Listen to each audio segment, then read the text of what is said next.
Hello everybody, I'm really glad you could make it here today. If you're new around here, thanks for dropping by, and if you are a returning viewer, welcome back, it's so good to see you again. Now in this video, I thought I'd play around with some metallics in the same sort of patchy painting style that I've been doing a lot of recently and have quite come to enjoy. And while I have used metallics in the application for the undercoat, I've never used them before in the actual painting. And that's why I'm only going to be using 3 products for the painting itself, those being Mr. Hobby Aqueous Steel, Vallejo Mecha Color Steel, as well as Vallejo's Metal Medium. So let's see what I've got going on. As you can see, I'm applying very thinned out layers of the Vallejo Steel, but before that I wanted to talk for a sec on what's underneath it, and that's the Mr. Hobby Steel. Now I'm using that as the undercoat for 2 main reasons. Because it's a lacquer, it's kind of glossy, and when I apply a very thinned out layer of acrylic over it, it sort of wants to bead and just not set up very evenly. And I've chosen this color because it's dark, and I figured that it's a lot easier to start off dark and work in variation with lighter colors than it is to do with the other way around.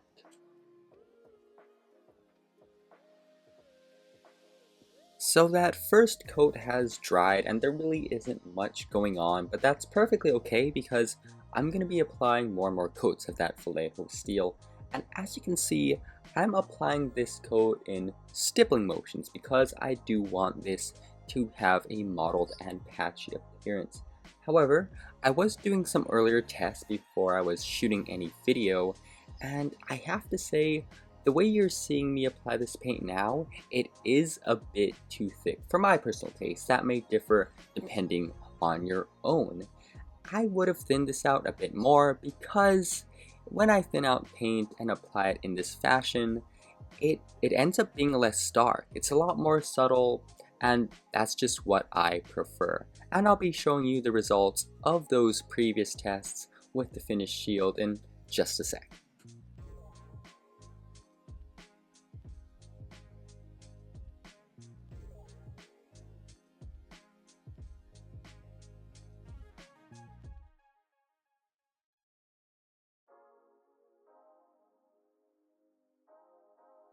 So here's the bit that I was doing some tests on beforehand, and I just want to compare it to the shield because, as I said before, the modeling on the shield is a bit stark, and while I'm not the biggest fan of it, I'm sure that it can have its purpose to show a bit of variation. And although I'm not the biggest fan of how the shield looks, I will be offsetting it because I'm going to be painting some stripes over it all. So I'm just painting stripes, it's nothing too special, but I do think it will be interesting to show some color that is a bit more matte in contrast with the metallics. Now I'm just continuing the paint application on other sections of the Gouf. Once again, trying to make sure that my paint isn't too thick since I do want this to be more on the subtle end. One thing I found out on the Gouf, especially these leg sections, is that because there are so many rounded surfaces, if your paint is thinned out too much, it does have a tendency to pool, which isn't ideal. So one thing I'm always keeping in mind of is how thin my paint is. Of course, this can always depend based on the paints you're using, your thinner, as well as your locations. And because I'm doing a model effect over it, it kind of makes things easier, but once again, how much your paint is thinned is something you always need to keep an eye out for. I finished applying all of the Mecha Color Steel, and now I'm going to start experimenting with the Metal Medium.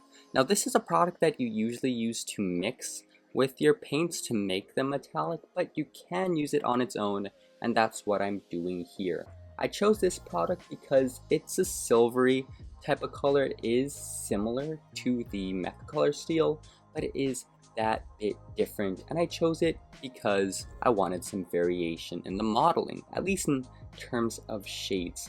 As you can see, I'm just doing the same stippling effects I did with the previous colors, but one thing I do different is that I have no color underneath it. I'm just applying the stipples bare to the aqueous steel, and I will sometimes clean off my brush, get it wet, and then stipple it over the metal medium that I already have, just to sort of blend things out and create a bit of difference in these stipples and modeled effects that I have going on. I want some things to be a bit more subtle, I want some things to be a bit more stark. And because this is experimental, I'm just doing what I feel like.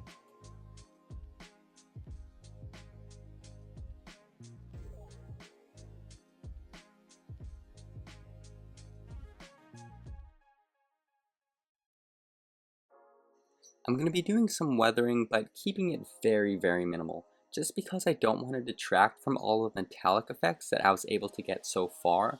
And as you can see, I'm applying a pin wash or a panel line to all of the recessed areas that I want to highlight. Because I am painting with metallics, the finish of the paint, it's slightly glossy, and as a result, it's a lot easier to achieve a wash that I actually like than if I were applying a wash over, say, a matte finish.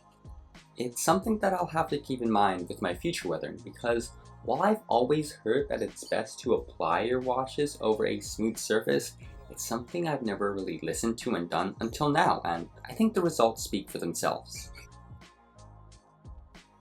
I'm using some oil paints to show just dirt and grime in the most recessed areas of the Gouf, and the application is sort of similar to a wash because I'm just brushing in oil paint over all of the recessed areas that I just want to show grime on.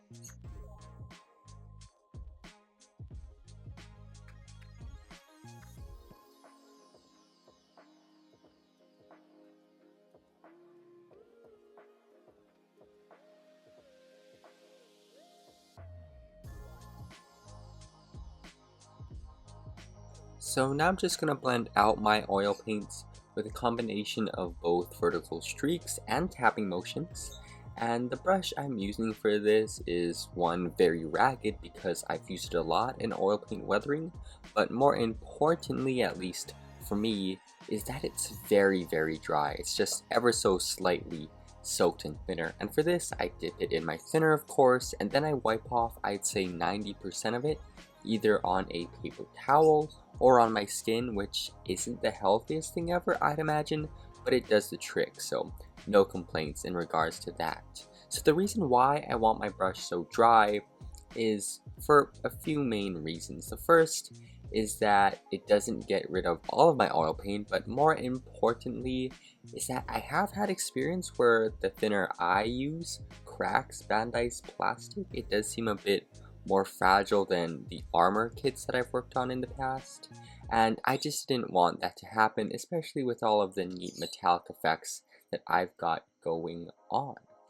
One thing I did notice while blending is that because I painted in metallics and the paint finish is quite smooth, the thinner doesn't really soak into the paint as much as it does if I were to, say, apply this over a matte surface, so it turned out quite nicely for me.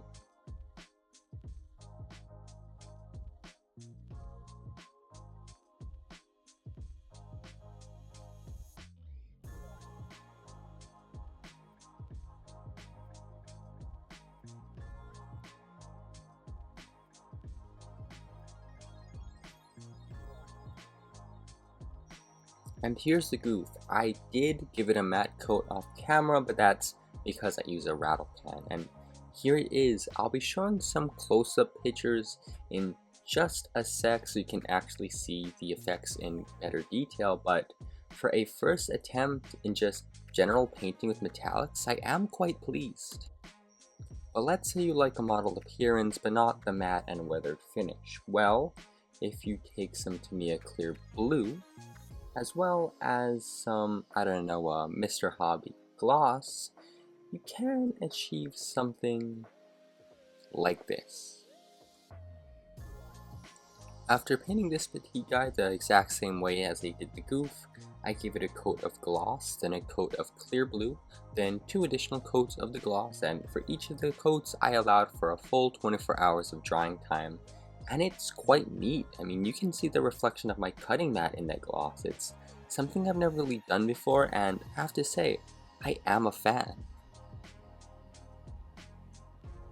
And this brings us to the end of the video. I hope you guys enjoyed this one. This was a very fun video for me to make since I always like trying new things, and this is by no means a perfect application. It was just an experiment, and in the future I'll be definitely refining this painting style. Once again, I hope you enjoyed the video. If you liked it, feel free to like, comment, subscribe. It really helps me out and encourages me to put out more videos. And once again, thank you all very much for watching, and I'll be seeing you in the next one, whenever that is.